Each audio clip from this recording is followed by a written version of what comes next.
Boys and girls, welcome back to another video on my YouTube channel. Today we're gonna have a look at some brilliant cars, a Lamborghini, and those who have seen it already, a Porsche. Yes, on my community. It is the new Micro Scalextric cars. Guys and girls, I'm only doing this video in English today because I think you guys and girls in the US are not aware of the Micro Scalextric car that are available over here in Europe. So those are the latest issues, the latest two that just came out, the Porsche 911 and the Lamborghini. Both very detailed, and I just really love them both. That's why I wanted to share them with you. I don't know whether they're available in the US or not. I guess customs and taxes might kill you on the price, but let's have a closer look at them. Okay, unwrapping.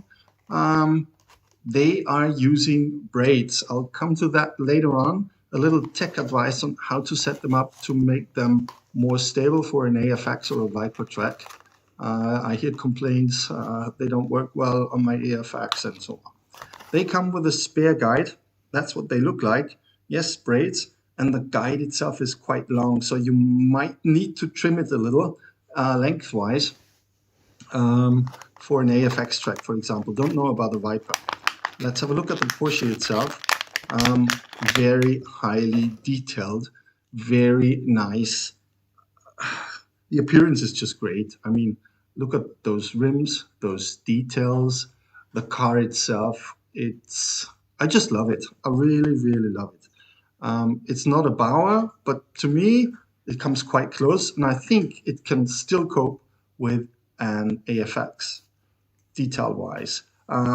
That's what the bottom looks like. We'll go have a look at the details of the chassis later on. Yes, again, the guide length, this might be a problem. You might need to trim it a little.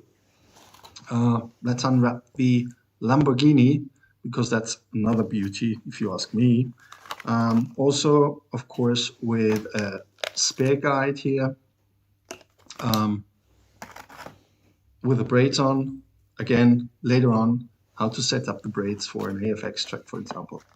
Now, the Lamborghini has a special body because it's a metal flake orange. Yes, if you look closely, it's metal flakes.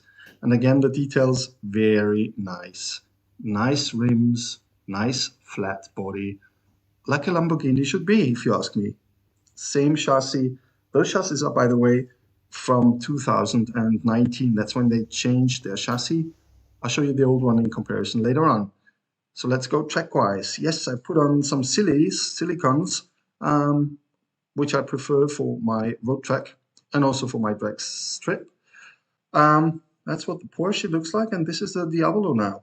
I drive them with 12 volts. Usually they are only driven with 9 volts, but they can easily take the 12 volts with those two traction magnets that you can actually adjust. So you can take them out or just take one out or press them in a little, all to your likes.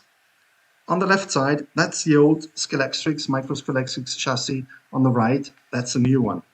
First, on the left side, this is a block motor that you can actually change. Change, for example, for a 6 ohm motor, which gives you more power. The bottom is pretty much the same. One big difference, there is a click out rear axle, so you can put in your new rear axle and also adjust the gear setting. Yes, and that's the two magnets that you just press in or press one out, or adjust them to your likes. Again, the motor, very easily changeable. You just need to desolder those parts there. And that's the new 2019 chassis, which the Porsche and the Lamborghini are or come with. It's got this new, what is it called, N20, N40, can't remember, motor in it.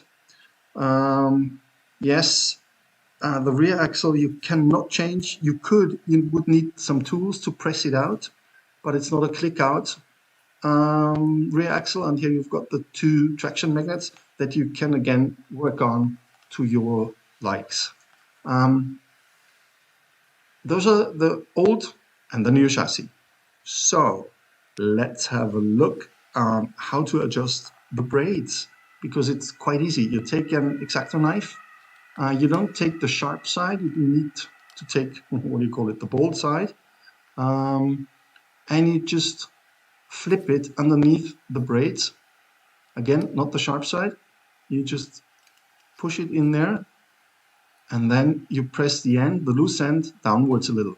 And now you've adjusted the braids. You do that on both sides, the other side as well. Just press down on the loose side, and this is what it should look like. You just raise the braids a little, and you even get something like a small suspension here in the front if you look. And you've got really, really good contact. Believe me, tried it, doing it myself. Let's look at some Micro Scalextric bodies, because I don't know whether you're aware that they have an Aston Martin, Audi R8s, or Ferrari F43s, all in 1-64. Now, next, my beloved ones, Alfa Romeo 156 DTMs. I love those bodies. Then it's the Chevron, the Bugatti Chevron, various colors. For the Fast and Furious guys or Need for Speed, the Nissan, yes, the 370, set. Old school guys, the Jaguar XJ6. We've got DTM Mercedes here. We've got newer bodies, which is the McLaren, and a very old one. This is an old RSR Porsche 911. From the top, look again, the details on the Aston Martin or on any of those bodies are just really, really nice. And the bodies themselves are not too heavy. Those bodies shown here in this sequence all come or need the old chassis. Those bodies and cars are still around in mainland Europe, especially in the UK, of course. You can get them for low budget. I don't know about customs to the US though. I wanted to share this with you because I think it's not very well known in the US. It should be better known. Hope you enjoyed it. I love those cars. They're very easy to adjust. Stay tuned. Subscribe.